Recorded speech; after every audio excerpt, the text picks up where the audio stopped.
Melanie and I are delighted to visit again with Prince William and to see Her Royal Highness, Princess Catherine, so radiant and so healthy, so beautiful, truly. Princess Catherine, Kate, was the future queen, a great, great woman.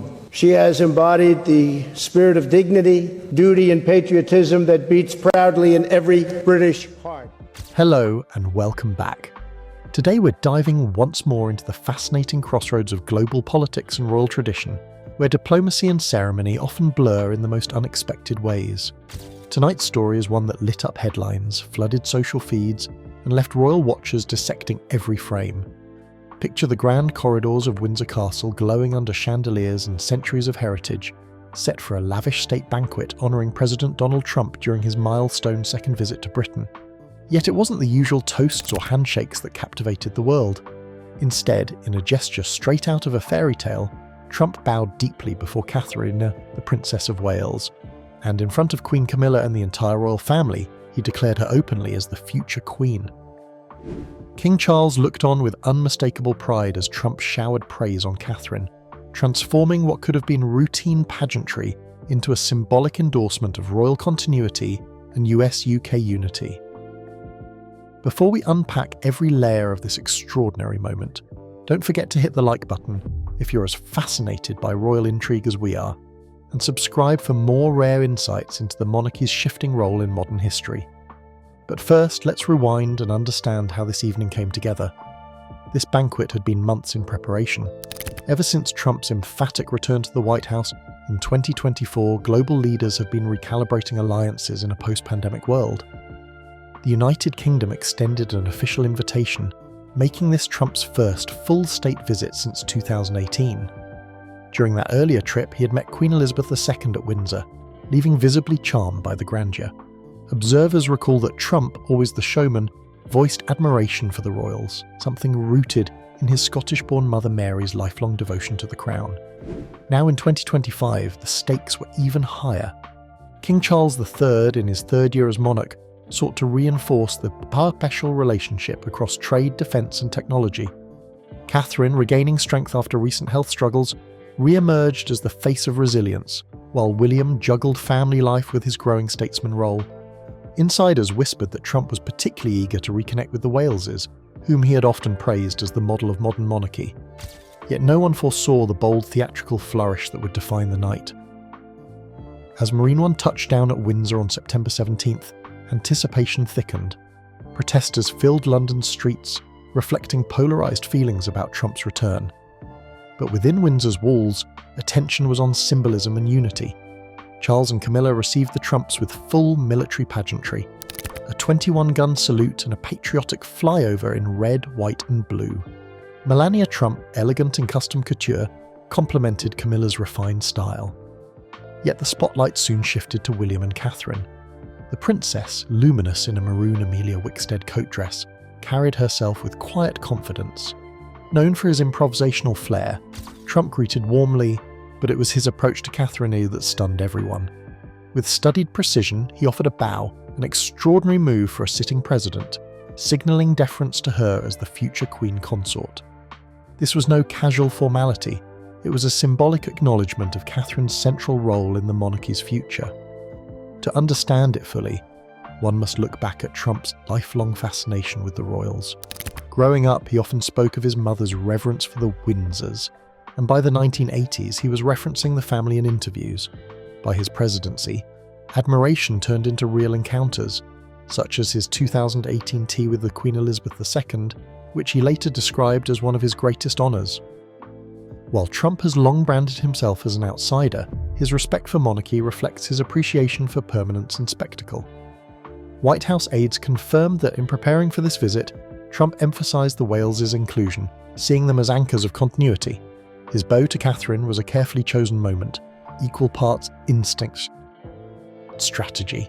It echoed Reagan's deference in the 1980s, yet felt freshly tailored to elevate Catherine's stature before the world. As the procession moved indoors, the atmosphere bristled with meaning. The banquet dazzled with British classics like roast beef and Dover sole paired with vintage wines. Seating charts were deliberate. Trump placed beside Catherine, reinforcing her prominence. Camilla hosted Melania with gracious charm, while William engaged US officials on trade. But when Trump rose for his toast, the room held its breath. His bow had already turned heads, but his speech lifted the evening into history. He began with formalities, toasting shared struggles and triumphs of the alliance.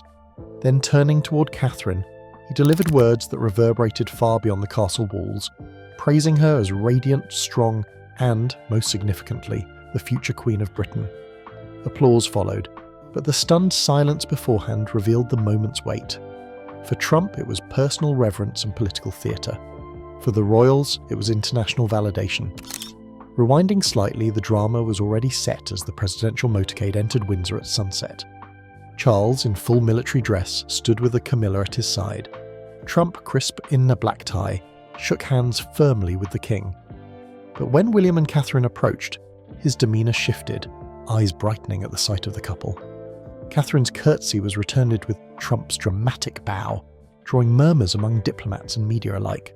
Social media lit up instantly, hashtags about Trump bows to Kate surging globally.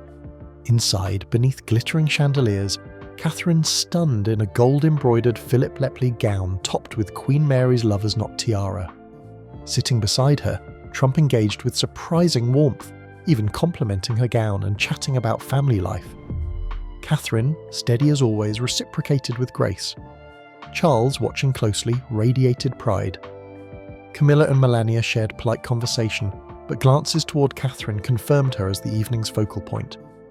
As the meal progressed with venison from royal estates and elaborate desserts, Trump's toast shifted from diplomacy to deeply personal admiration. He spoke of Catherine as not merely a consort in waiting, but as a leader embodying dignity and resilience. William placed a reassuring hand on her arm as applause swelled, underscoring their united partnership. For Trump, it was both homage and political stagecraft. For Catherine, it was validation of her journey, from commoner to global icon. Charles, who has weathered decades of scrutiny, was visibly moved, describing later in private the speech as a proud milestone. The implications were significant. For Catherine, the gesture highlighted her central place in the monarchy's future and elevated her philanthropic causes to global prominence. For Charles, it strengthened faith in the succession. For Trump, it showcased him as a statesman who respects tradition while asserting his influence. Critics noted the breach of protocol, but supporters hailed it as a diplomatic masterstroke. Across the Commonwealth, debates about monarchy's relevance gained fresh energy. In America, Trump's base celebrated the bow as symbolic solidarity with Britain. On social media, praise outweighed cynicism, with users declaring Catherine a queen in all but title. Ultimately, this banquet became more than dinner. It became a case study in soft power. A single bow, followed by an unexpected proclamation, crystallized Catherine's ascent as a peer of international admiration. Charles's proud gaze, Camilla's steady presence, William's quiet support, and Trump's theatrical deference combined into a tableau of modern monarchy in motion. For younger royals like George and Charlotte, watching their mother elevated so prominently, the message was clear: the monarchy adapts and endures. As the night drew to a close, the echoes lingered. Catherine, once scrutinized for her health, now embodied resilience. Trump, often polarizing, had aligned himself with royal continuity.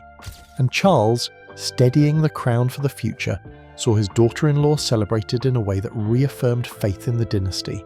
The bow and the proclamation will be remembered not as fleeting theatrics, but as defining gestures, marking Catherine's rise, fortifying the monarchy, and shaping the transatlantic narrative for years to come. Observers noted that Catherine's poise throughout the evening was more than just surface grace. It reflected years of préparation for moments like this. Her calm demeanour under the world's gaze stood in sharp contrast to the unpredictability of Trump's style, creating a balance that played well on the global stage.